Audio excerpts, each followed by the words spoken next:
My name is Dave Scott, and I have been a member of the Riverside Print Group since its inception. And it stunned me the other day to realize that that was more than 15 years ago. When I first started to do work, I found that it was one of the things that I plunged into. The very first print that I ever did was a lino cut done in soft cut linoleum. And I made a big print right away, right off the bat. I said, can I have that big piece?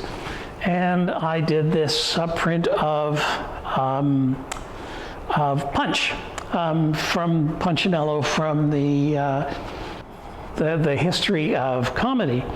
And it turned out really well. It turned out, I think, better than I had expected, and it kind of propelled me forward. The thing about printmaking is that it's involved with, there's kind of one half manufacturing and one half artistic.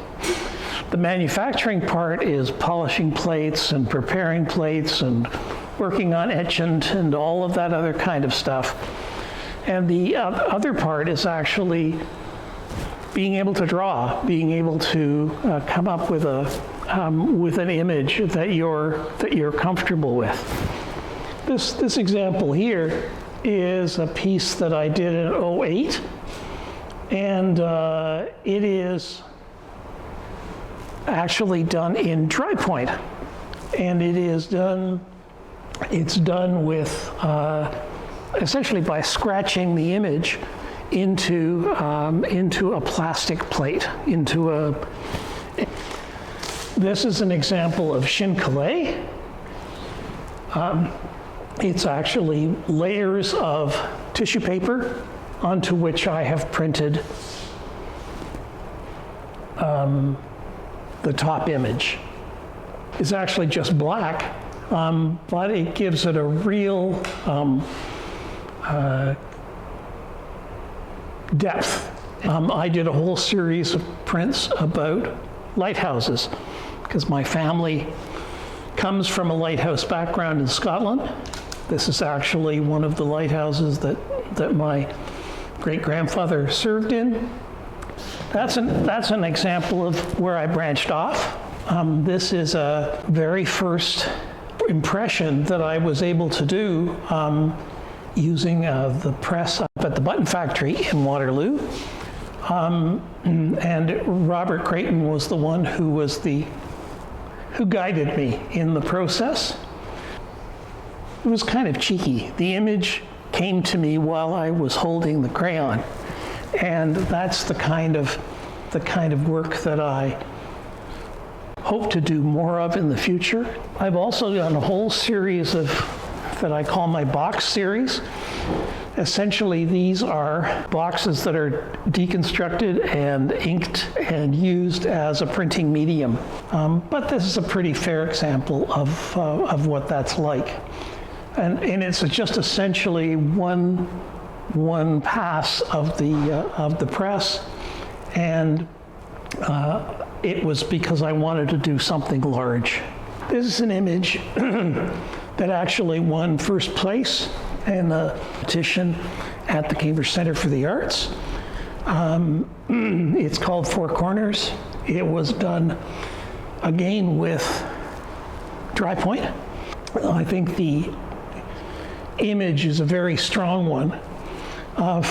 4 Points refers to the corner over at Ainslie and Main Street, and I took a little bit of license in the processing of it, but it was a piece that I was quite proud of.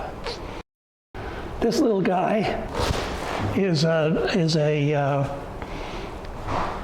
image of a swallow that has been done with aquatint in the background, which gives you that texture.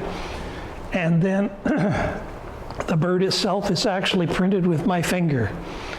Or the inking is done with my finger and then printed. And I did a large edition of this. and I call it Swoop. This is an example of something that was not done on plexiglass, but was done on copper. It was etched into a copper plate, and the result was I think very, very moving. I enjoyed doing this piece. It's called Herd, and I did this in, I guess, 2015, and the end result of this piece was this very, very kind